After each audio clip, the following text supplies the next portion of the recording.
RS Chitnis అనే బాబా గారి భక్తుల యొక్క అనుభవం తెలుసుకుందామండి. ఆర్ఎస్ చిట్నీస్ అంటే ఆయన కొత్త ఢిల్లీ అనమాట. 1950లో ఎవరో మహాత్ముని చిత్రపటం చూసి మంత్రముగ్ధుడయ్యాడు. ఆయన బాబా అని తెలిసాక వారి చరిత్ర చదివి 1952లో షిరిడీ వెళ్ళి సాయి సమాధిని చూడగానే అతని జీవితమే మారిపోయి అపారమైన శాంతి అనుభవమైంది. అప్పటి నుండి బాబాను పూజించుకుంటున్నాడు.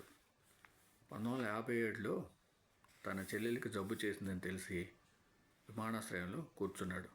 తాను బొంబాయి చేరేలోగా తన చెల్లెలికి జబ్బు తగ్గించమని ప్రార్థిస్తున్నాడు.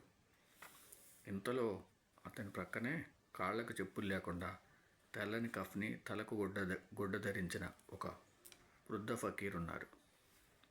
ఆయన నిరాశగా చేతులు తలా తిప్పి అదృశ్యులయ్యారు.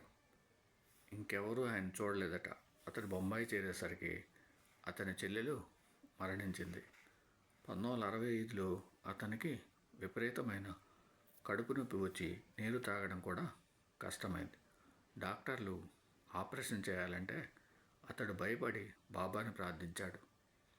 నాటి రాత్రి కలలో భయంకరులు నలుగురు అతనిపై పడ్డారు. వెంటనే సాయి వారిపై పడి తరిమేశారు. తెల్లవారేసరికి చిట్నీస్కు జబ్బే లేదు.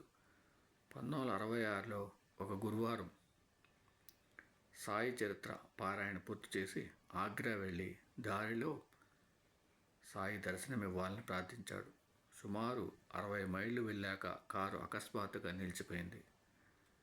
బాబా వంటి ఫకీర్ ఒకరు కారు ప్రక్క నుండి ఆశీర్వదించి దక్షిణ తీసుకొని మాయమయ్యారు. డ్రైవరు బ్రేకులు వేయకపోయినా కారు ఆగిపోవడం, చిట్నీస్కు, వారి అబ్బాయికి, డ్రైవర్కు తప్ప కారులోని మరెవరికి ఆ ఫకీరు కనిపించకపోవడమే చిత్రం. ఓం సమ సద్గురు సాయినాథ్ మహారాజ్కి జయ. ఓం సమ సద్గురు భరద్వాజ్ మహారాజ్కి జయ.